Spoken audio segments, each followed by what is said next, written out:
Israel के साथ जंग में हिजबुल्लाह के लड़ाके इतने बड़े कारनामे कर जाएंगे, इसका अंदाजा खुद इजराइल तक को नहीं था। वो इसलिए कि इजरायली सेना की रणनीति थी कि वो पहले हिजबुल्लाह को नेतृत्व विहीन करे और उसके बाद लेबनान पर जमीनी हमला कर दे। और आईडीएफ इसी रणनीति के तहत लेबनान में आगे भी बढ़ी, लेकिन नसरल्लाह के जाने के बाद भी हिजबुल्लाह के लड़ाकों का जोश जंग के मैदान में सातवें आसमान पर है। हिजबुल्लाह आए दिन अपने सैन्य बेड़े में नए नए हथियारों को शामिल करके उनकी नुमाइश कर रहा है और अब इसी वजह से इजरायली सेना को लेबनान में घुसना भारी पड़ रहा है।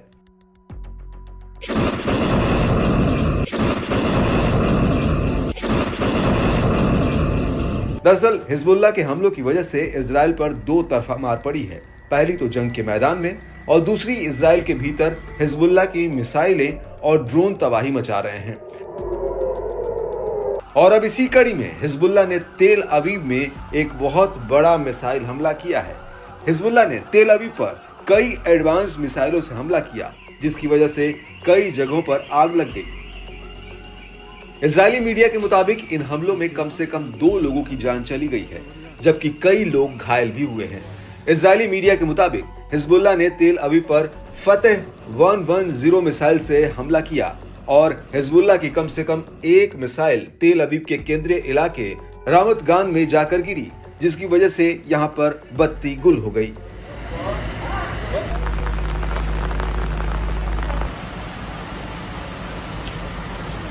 वहीं तेल अवीव के पूर्व में बनी ब्राक इलाके में मिसाइल हमले की वजह से एक बस में आग लग गई।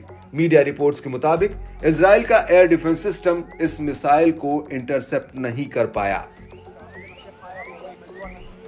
De Ramat Gan, l'électricité semble être revenue, du moins on n'a pas la...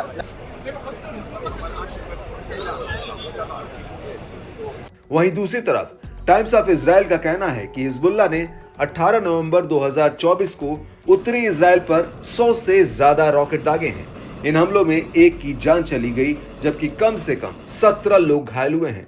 Israeli media के मुताबिक हाइफा के रामबाम अस्पताल में कई लोगों को भर्ती कराया गया है। वहीं अस्पताल का कहना है कि उसके यहाँ पर 56 ऐसे लोगों को इलाज के लिए लाया गया जिन्हें मामूली चोटें आई थी और इनमें से तकरीबन 18 बच्चे भी थे।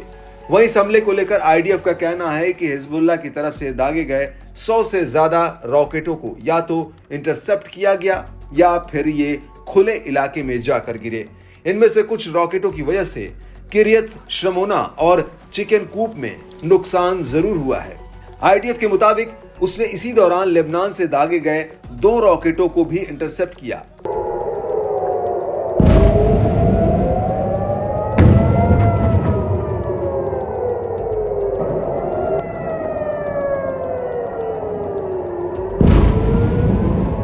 लेकिन इस सब के बीच आईडीएफ को लेबनान में भी बहुत बड़ा झटका लगा। आईडीएफ जब लेबनान के खैयम कस्बे की तरफ बढ़ने की कोशिश कर रही थी, तो उसी वक्त हिजबुल्लाह ने उसके ऊपर करीब 9 हमले किए।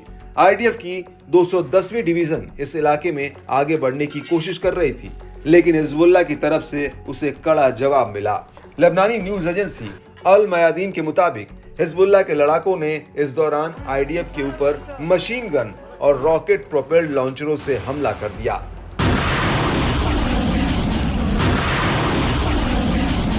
वहीं चामा कस्बे में तो हिजबुल्लाह के हमलों की वजह से आईडीएफ को मैदान छोड़कर पीछे तक हटना पड़ा। अल मयादीन के मुताबिक चामा में हिजबुल्लाह के हमलों में आईडीएफ के 5 जवान मारे गए, जबकि 30 जवान घायल हुए हैं। इसके अलावा आईडीएफ को 2 टैंकों का भी नुकसान हुआ है। अल मयादीन के मुताबिक चामा में आईडीएफ पर हमला करने से पहले हिजबुल्लाह ने उसे अपने जाल में फंसाया और आगे बढ़ने दिया, और जैसे ही आईडीएफ रडार पॉइंट पर पहुंची, वैसे ही हिजबुल्लाह के लड़ाके उसके ऊपर टूट पड़े। और इसी दौरान आईडीएफ का एक मेरकावा टैंक सैनिकों को बचाने के लिए आगे आया, लेकिन हिजबुल्लाह के लड़ाकों ने इस टैंक पर भी हमला कर दिया, जिसकी वजह से टैंक में आग लग गई। हिजबुल्लाह के मुताबिक ये आईडीएफ का 45वां टैंक था जिसे उसने तबाह कर दिया।